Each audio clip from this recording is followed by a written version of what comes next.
मैं डॉक्टर मोहम्मद साजिद अली तमाम व्यूवर्स को आज के दिन की मुनासिबत से रिपब्लिक डे की कंग्रेचुलेशंस यानी मुबारकबाद पेश करता हूँ। नाज़रीन, आप जानते होंगे कि हमारे दो नेशनल फेस्टिवल्स हैं। एक 15 अगस्त है, 15 अगस्त जिसको हम इंडिपेंडेंस डे के तौर पर सेलिब्रेट करते हैं, और जो आज का इवेंट है ना रिपब्लिक डे के तौर पर 26 जनवरी को हर साल सेलिब्रेट करते हैं। ये हम सभी जानते हैं। और नेशनल फेस्टिवल के नाम से ही हमारे जहन में दो बातें आमतौर पर जहन में, दो सिंबल्स हमारे पास अलामतें आ जाती हैं। एक तो जो है इवन बच्चों में भी एक तिरंगे का जोश आ जाता है, और फिर साथ नेशनल सॉन्ग्स भी जो है हर तरफ सुनने को मिलते हैं। ये सभी लोग जानते हैं कि इंडिपेंडेंस डे क्यों सेलिब्रेट किया जाता है, क्योंकि हमको मालूम है कि उस दिन आज़ादी मिली थी।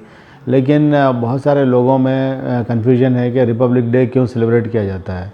इवन जो लेजिस्लेचर में जो बैठे हुए हैं, जो कानून साज इदारों में हैं, MLAs MPs भी बाज़ वक्त में ऐसे होंगे जो आज के दिन को सही तौर पर वो अंडरस्टैंड नहीं किए हुए होंगे या नहीं बता सकेंगे।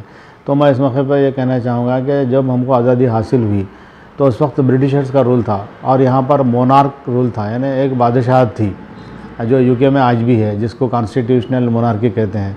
आज भी दुनिया में 43 कंट्रीज़ ऐसे हैं जहाँ पर मोनार्क्स हैं, यानी बादशाहत है, जैसे सऊदी अरेबिया है, UAE है, और भी बहुत सारे ममालिक हैं जहाँ पर बादशाहत चल रही है। लेकिन हमने ये बादशाहत को 1947 में उसका इख्तिताम किया, हमने आज़ादी हासिल की। तो सवाल ये था कि अब हम जब मोनार्क में नहीं हैं, बादशाहत में नहीं हैं, तो अब हमको हम खुद सेल्फ रूल का हमने कॉन्सेप्ट ये किया कि डेमोक्रेसी के कॉन्सेप्ट को हमने इख्तियार किया, यानी अब यहाँ पर आवाम की हुकूमत होना चाहिए। तो चुनांचे दस्तूर बनाया गया, कॉन्स्टिट्यूशन ऑफ इंडिया जिसे कहते हैं, और 26 नवंबर को ये पेश हुआ, और फिर 26 जनवरी 1950 को ये इम्प्लीमेंट हो रहा है। तो लिहाजा हमारा जो दस्तूर है, कॉन्स्टिट्यूशन है, उसमें आप जानते हैं कि उसके अंदर जो है राइट्स की बात भी की गई है, उसके अंदर ड्यूटीज़ की बात भी की गई है।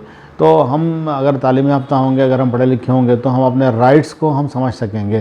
तो आज की मुनासिबत से मैं अर्ज़ करना चाहूँगा कि जो हमारा दस्तूर है, आज हमारे मुल्क को क़रीबन इतने सालों से करीब 75 ईयर्स हैं, उसने हमको जोड़ के रखा है। लिहाजा अब हमारी ज़रूरत इस बात की है कि हमारा जो दस्तूर है, दुनिया का बेहतरीन दस्तूर है, कॉन्स्टिट्यूशन है, तो इसकी बहरहाल में हिफाजत करना चाहिए।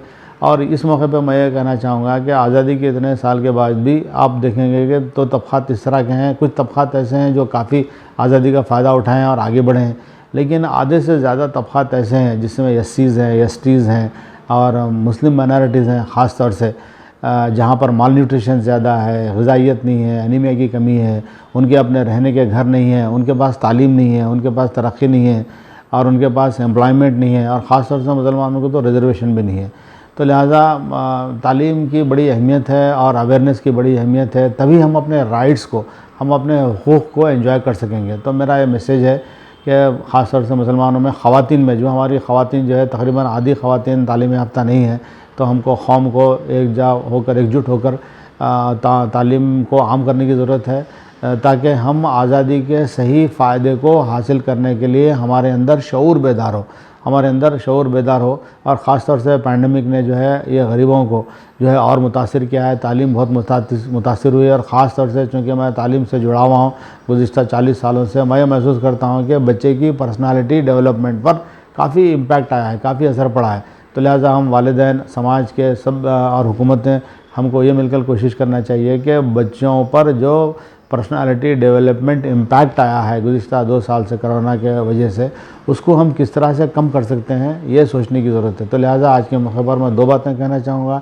एक तो बच्चों के अंदर जो कमी रह गई है, उनकी शख्सियत साजी में जो कमी रह गई है, उस तरफ उसको पूरा करने के लिए हमको कोशिश करना चाहिए। दूसरी चीज़ ये कि तालीम हासिल करना चाहिए, तभी हमको अपने दस्तूर की हिफाजत कर सकेंगे, और तभी तमाम तबक़ात तक आज़ादी के समरात सबको मिल सकेंगे। तो लिहाजा एक बार फिर मैं तमाम के नाज़रीन को आज के मौके की मुनासिबत से मुबारकबाद पेश करता हूँ, और उम्मीद करता हूँ कि हम अपने दस्तूर की बक़ा के लिए, चूँकि अब दस्तूर की बक़ा जो है चैलेंज है, तो लिहाजा हम अपने दस्तूर को बरकरार रखने के लिए, सेक्युलर और सोशलिस्ट कंट्री को बरकरार रखने के लिए हमको हर एक को अपना एक रोल प्ले करना है। शुक्रिया।